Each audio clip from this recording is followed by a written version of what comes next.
Okay, now we are going to learn division of integers. Now for division of integers, the first rule, what is the first rule? Division of two different signs of integers, we divide the values and give a minus sign to the value. That means when we divide two integers having different signs, see here, having different signs, when we divide two integers having different signs, we just divide the value and then we are going to give what sign? Minus sign. For example, see, 4 divided by minus 2. What is 4 divided by 2? It is 2. But what sign we are going to give?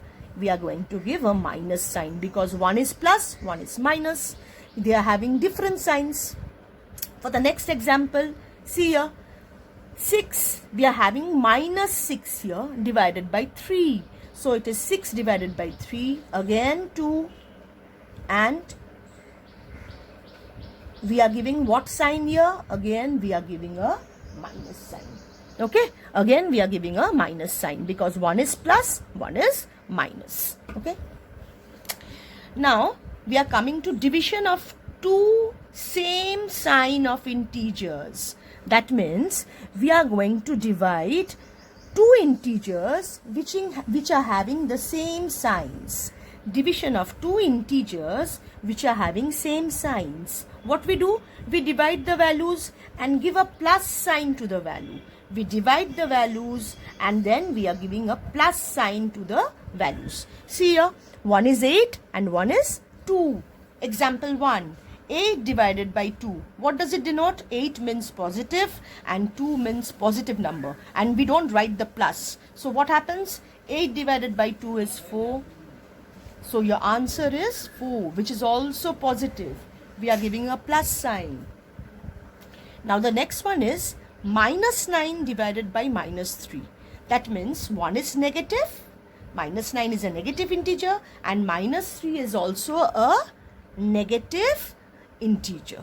Okay, so minus 9 is a negative integer and minus 3 is also a negative integer. Then what we are having? 9 divided by 3 is equal to 3. But as we are having minus 9 and minus 3, we will have here positive. We will have here a positive value.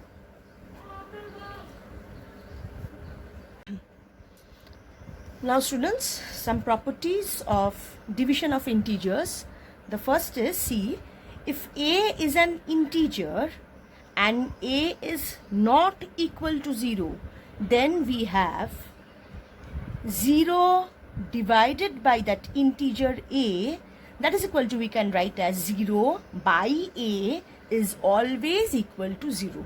Again I'm telling, if a is an integer, again in place of a you can take p, q, x, y, z, whatever is an integer, and a is not equal to 0, a should not be equal to 0, then we have 0 divided by a, that is 0 by a is equal to 0.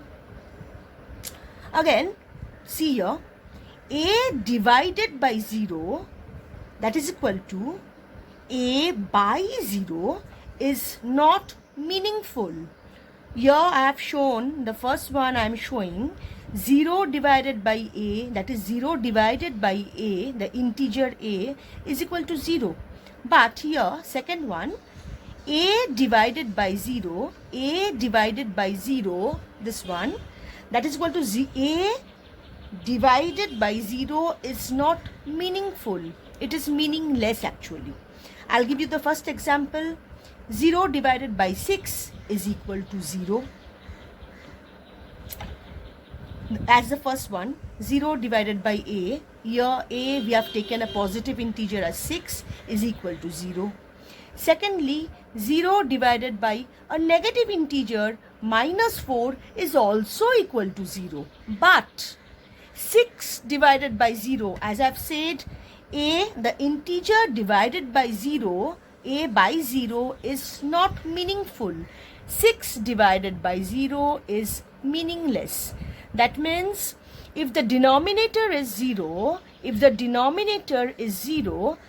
and the numerator is an integer, then it becomes meaningless. Let me show you one or two examples here. The first one is, as I said here, 0 divided by, if I write in this way, 0 divided by, say, any integer, 13. Okay, it's a positive integer. 0 divided by 13 will give you 0 always. Okay, if I say 0 divided by minus 25, then again 0 divided by minus 25 is also equal to 0. Okay, but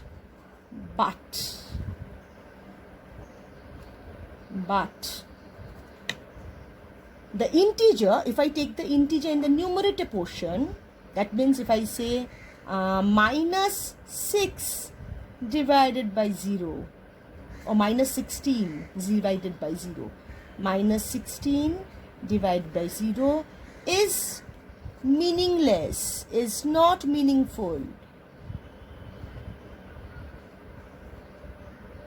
Okay, it is meaningless. Again,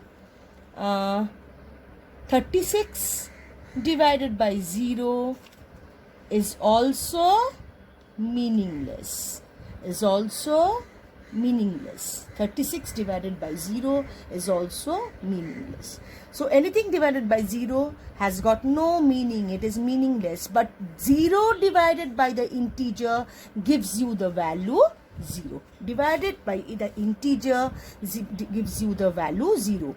So in the numerator 0 and integer in the denominator portion, your answer will be 0. But the numerator is an integer and divided by 0 is meaningless. Okay, students?